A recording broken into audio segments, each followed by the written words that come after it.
Assalamualaikum warahmatullahi wabarakatuh. Halo adik-adik mahasiswa, apa kabar semua? Saya Rima Aprilia yang akan membawakan mata kuliah pemodelan matematika pada hari ini.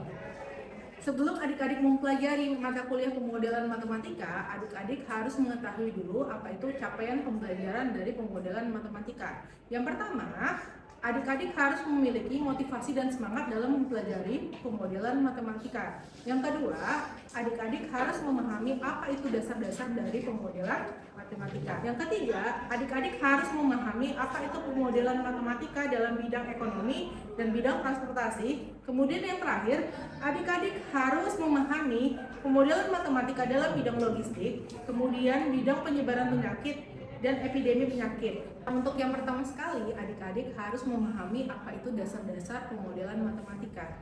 Nah, untuk itu, adik-adik harus tahu apa itu pengertian dari pemodelan matematika. Pemodelan matematika merupakan bidang matematika yang berusaha merepresentasikan dan menjelaskan sistem-sistem fisik atau permasalahan pada dunia nyata dalam permasalahan matematika, sehingga diperoleh pemahaman dan permasalahan dunia nyata ini menjadi lebih tepat. Jadi, permasalahan dunia nyata dapat diselesaikan dengan pemodelan matematika. Nah, model matematika digunakan dalam banyak disiplin ilmu dan bidang studi yang berbeda. Kita dapat mencari aplikasi model matematika di bidang-bidang seperti fisika, ilmu biologi, kedokteran, teknik, ilmu sosial, politik, ekonomi, dan keuangan, juga permasalahan jaringan komputer. Selanjutnya, adik-adik harus mengetahui apa itu pendekatan pada pemodelan matematika. Ada 4 pendekatan dalam pemodelan matematika. Yang pertama sekali ada model empiris, yang kedua ada namanya model simulasi, dan yang ketiga ada model deterministik dan stokastik. Sebenarnya deterministik dan stokastik itu adalah model yang berbeda tetapi mirip. Nah, kita akan berkenalan dulu dengan namanya model empiris.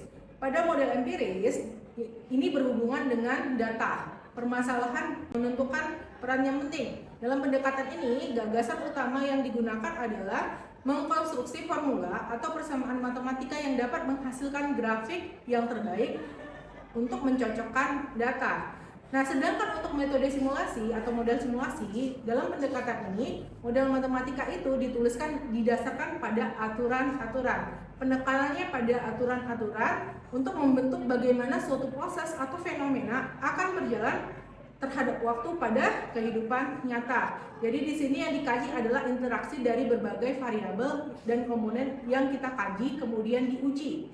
Kemudian model deterministik dan model stokastik. Ini adalah model yang mirip. Kenapa dibedakan? Bedanya terdapat pada perubahan terhadap waktu. Untuk deterministik itu tetap, kemudian untuk stokastik itu fluktuatif atau berubah terhadap waktu. Jadi kalau dia yang pasti masuk ke deterministik, yang tidak pasti itu berhubungan dengan stokastiknya.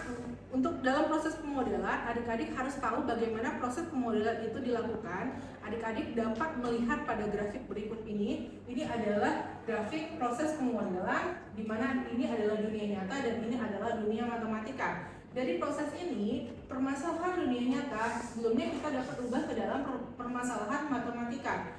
Ya, permasalahan matematika ini kita lakukan dalam pembuatan asumsi apa saja yang berhubungan dengan asumsi tersebut. Setelah kita buat asumsi, dapat kita lakukan formulasi, persamaan atau ketidaksamaan. Dalam hal ini, kita tentukan variabel-variabel apa saja yang berhubungan dengan permasalahan tersebut. Setelah itu, kita buat persamaan-persamaan yang kira-kira dapat menyelesaikan dalam permasalahan matematikanya.